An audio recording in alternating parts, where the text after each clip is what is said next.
Where'd Dan go, you know? No, just down the hall somewhere. Okay, I gotta be back here at 12:30 for Sean. So, I'll just go get something to eat then. we have to go get something to go I back. gotta, I don't know how long it'll take for mine, so. Yeah, 'cause you were gonna go with that. Yeah, just go get something to eat. We'll hook up later. Okay. Fortunately, the rest of the world doesn't stop when we're doing this. Yeah, I know. The phone the entire time in here is going. You want me to sit over there in the hot seat or? Yeah, I'll sit over there. I hate having you sit in that thing. Just go ahead and hug me up. Let's get Put your arms there and you need to relax, you pee on the floor. All right, let me finish. Let me put the time we finished with Dan here. So you're going back to the road, huh? Yeah, the chief wants to keep things moving as far as people to experience different jobs. So after 8.5 years, this is next week will be basically my last week. Here's my card, sir. Okay. You want mine also? Sure. You don't mind? Your name definitely sounds familiar. Yeah, I was up here with my partner when we were with Montgomery County, and I forget what case we would have been working. Was it? It was something, I think, to do with, Did a guy rob Kroger's? it could have Something, been. he was robbing the different Kroger stores. They all run together after a while. Yeah, I don't know, it's been a while back, I think. Okay, what's your first name? Rodney. Rodney, that's right. Rodney Curd. C-U-R-D. 8/8/14/11/15. Okay, Rodney, like I tell everyone, you guys are peripheral. Your involvement's in the peripheral of this investigation, more of an investigative capacity. But I tell everybody, because there's a death involved, 2 deaths, that I tell everybody that, despite what you may have been told by your bosses, you're not compelled to talk to me. You can walk out of here at any time. If you get frustrated, you can leave at any time. We're not Mirandizing people that involvement has been not directly related with the incident, if you know what I mean. You know where I'm getting at. I do. So, Rodney, how long you worked for the Beaver Creek Police Department? 26 years. 26 years. And how long you been a detective? 8.5.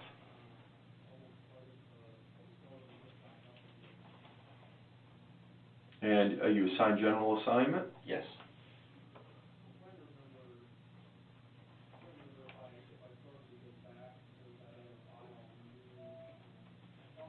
Also present is Letitia Schuler. She's a special agent with the Javier Criminal Investigation for this interview. Rodney, tell me how basically you became to become involved in this. Okay. I was off duty and at home. I got a call of a shooting that occurred at Walmart. And shortly after, I realized it was an officer-involved shooting. So, who called you? Dispatch. One of the dispatchers called, and I was aware that other detectives were coming out, which didn't surprise me because when something happens, it's all hands on deck. So I knew everybody else in our little section here would be coming out as well. So I arrived a short time later at Walmart, and I just want me to start talking about it, or no, go ahead. I'm okay. sorry. It just doesn't. It's endless. Anyway, I arrived a short time later at Walmart. Mm-hmm. I didn't even make it into the inside of the store. Detective Chad Lindsay met me in the parking lot, and he, probably been there a couple of minutes, and he said that is Chad general assignment too? Yes, yes. Okay. Is everybody basically general assignment? Yeah, we go basically by districts. We have 3 districts here. You don't have them all, do you? No, I'm District 2 right now, which is kind of right where we're at here, actually. So, yeah. So anyway, he met me out in the parking lot. He said that the guy that was shot, his girlfriend had brought him to the store, and she's currently in Officer Brownlee's vehicle, and they're going to run her up to the station. He wanted to know if I could go talk to her, which, you know, didn't surprise me again, because, you know, I've been... Were you briefed totally on the circumstances? No, because it was still kind of fluid. I mean, I believed there was possibility that he had brought a gun in with him. I mean, we were still, and really nobody knew anything much at that time, so, and part of my interview was centered with that. I mean, the believing that he had possibly brought a weapon in with him. Mm-hmm. I don't know if you've seen my interview, but, you know, I kind of... I have not. Went after her a little bit, you know, saying, you know, that, you know, I don't necessarily believe that he would have taken a gun in the store and you didn't see him. You know, So, did you, when you cleared the scene, did they asked you to do that, and then you responded back to the station. Who did you interview the lady with? I was by myself. Okay. It is recorded. And what's her name? Tasha Thomas. Okay. Good, Rod. So, anyway, so I spent a couple hours with her, actually, in the next room over, talking to her. And, you know, we talked a little bit about how she knew him, and then we worked our way into the events of the evening, and where she picked him up, and approximately the time. And what did she say about where she picked him up in the timeline?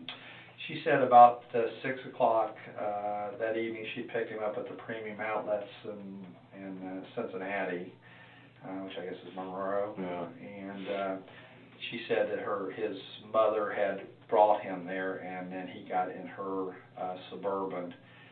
At least she believed it was a mother. I guess you know, she didn't really see the mother, but I think he told her that's who brought him. I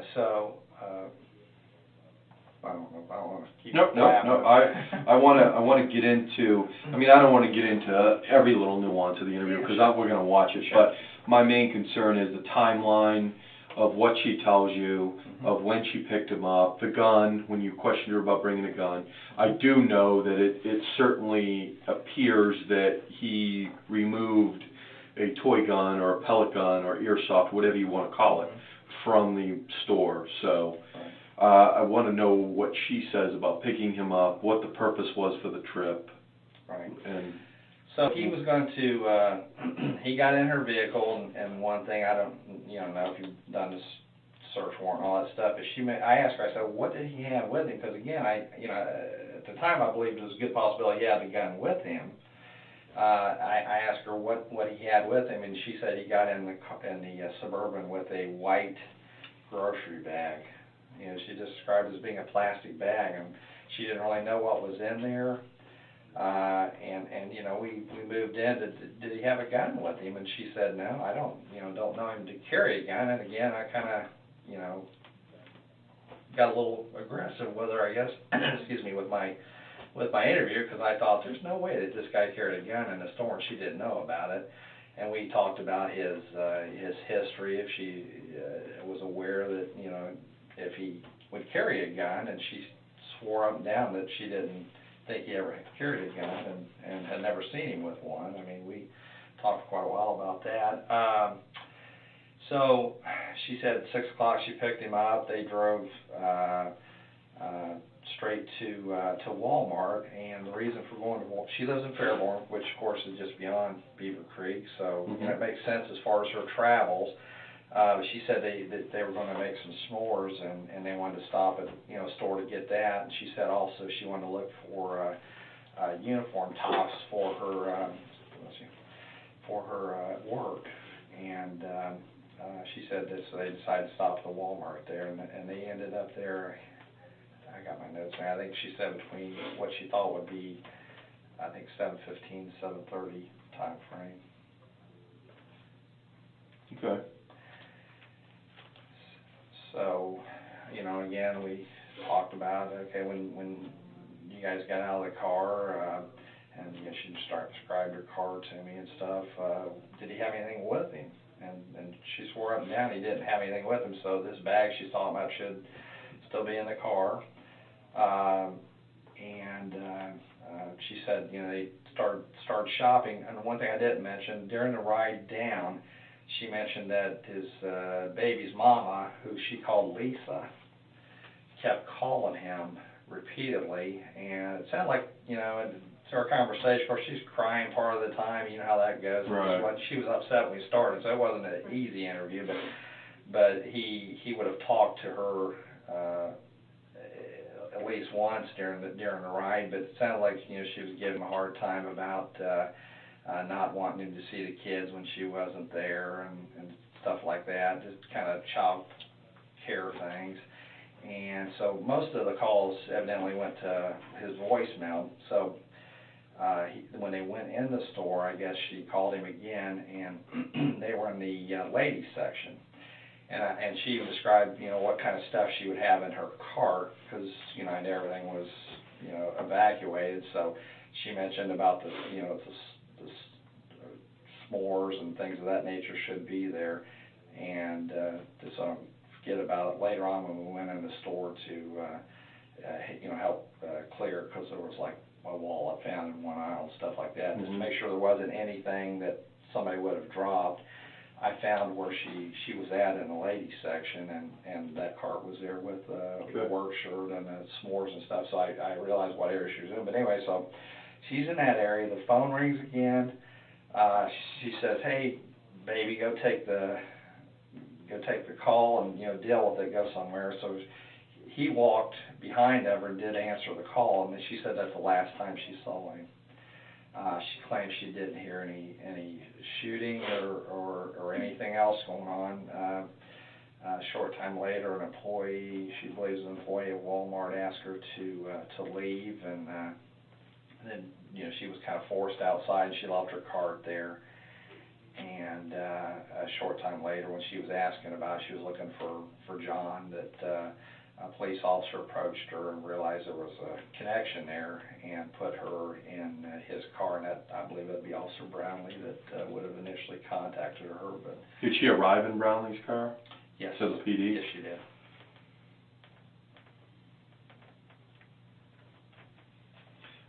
Based on what you know now, was her statements pretty much accurate?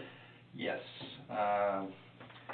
We also, one thing I forgot to mention, I asked her, I said, I asked her, are you under the influence of anything? Have you been drinking or anything? And she wouldn't admit to that. She acted, a little, I don't want to say lethargic, but it could be because she was upset too. I don't know. But, I did ask her that. And I asked her about his demeanor, and she, wouldn't admit to him having anything to drink. She did say he smelled like weed.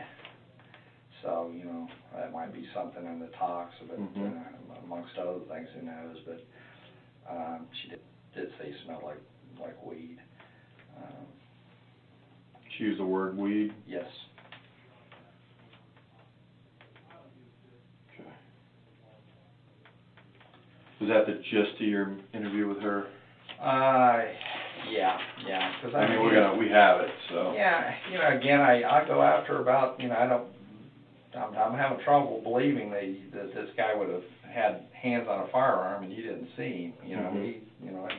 So that's a portion of it. But again, I was a little bit disadvantaged. You lack the knowledge of. I did, and sometimes we're all there, But at least she was locked into a statement. But you had incomplete information on the facts, and then you interviewed her. You initially believed he brought the gun into the Walmart. That's what I was thinking. Okay. Yeah, and nobody was able to tell me otherwise because everything was kind of. How'd you end the interview with her?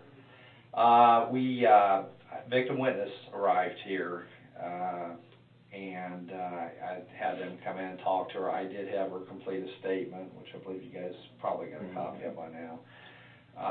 And I notified her that he was deceased. She didn't seem to know that at the time. So her mom arrived here, and so I had her. Well, I guess we had her go out in the lobby, and then I sent her off with Mom. She signed a consent to search for her vehicle and a consent to search for the cell phone, which Officer Brownlee had and gave to me. Whose cell phone? Tasha's. Tasha's. Okay. Yeah. So I got all that stuff signed. I mean, because initially we were kind of moving that direction, but it didn't surprise me we ended up with the search warrant under the circumstances. So but at least got that done. And, you know, basically I sent her with Mom. She did show up at the scene shortly after I did a few things here. I went to Walmart. She came out there with her mom and was kind of wondering what was going on with her Suburban, because I told her, I said, you know, I don't know what the timeline is. I said, you know, certainly we're not going to try to keep her vehicle any longer than we have to, because she mentioned that. You know, it's Tasha Thomas, right? Yes, yes. That she's a home health care aide and needs her car, needs her cell phone, you know, just like anybody. But I said, you know, under the circumstances, I can't say how long we're going to keep it, but we want to make sure we accomplish what we have to before we release it. So, and that was probably about my Did you last do time. anything at the scene? No, the only thing I did, since they were bringing your guys in, I didn't do any evidence work or anything else. The only thing I did, I went in and walked about the aisles looking for purses and wallets and anything that needed to be secured before, you know, you guys would have released the scene the next day. So, but you know, that of course gave me an opportunity to find that grocery cart, and it was right where she said it would be. Had basically the stuff in it she said also.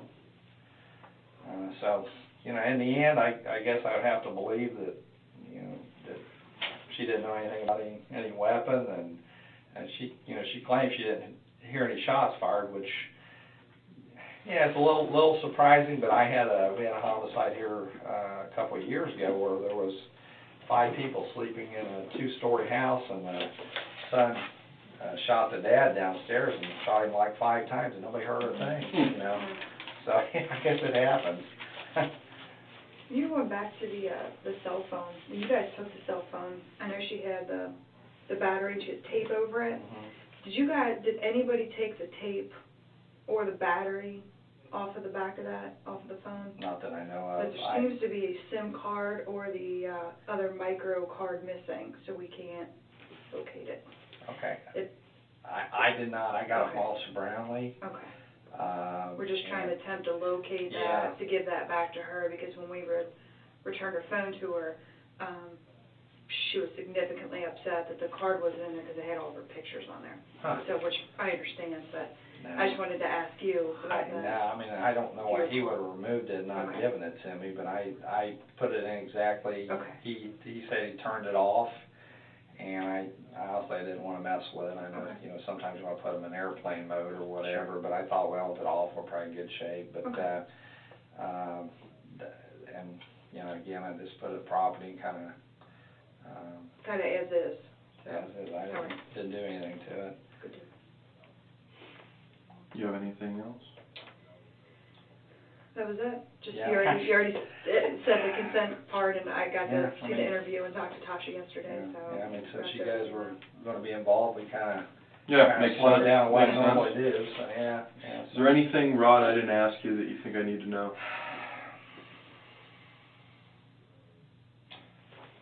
No, not that I can think of. I mean, you know, again, we talked about the ride and about her contacts with him. She did mention, along with the drug part, that he told her at one time he had dealt some drugs. He never made any type of admission to her about any type of weapons, but it sounds like. Did he said at one point in his life dealt drugs? Yeah. Okay. Yeah. And but you know, as far as any weapons handling, of course, he does have a criminal history for a weapons violation, but it doesn't sound like she admitted any of that to him. Okay. But I can't think of anything. No, that's else. fine. I mean, and you got my card, so if yes, anything comes to mind, you can call up to Tish or me. Yeah, okay. And I'll get you a narrative here soon. I got it recorded. Okay. Yes. No rush on that. Okay. We'll be here a few days. Oh yeah. Thanks, Rodney. All right. Thank you. Ooh, my foot fell asleep. Would you walk up there and just tell them to turn the videos off? Sure. Thank you. Okay.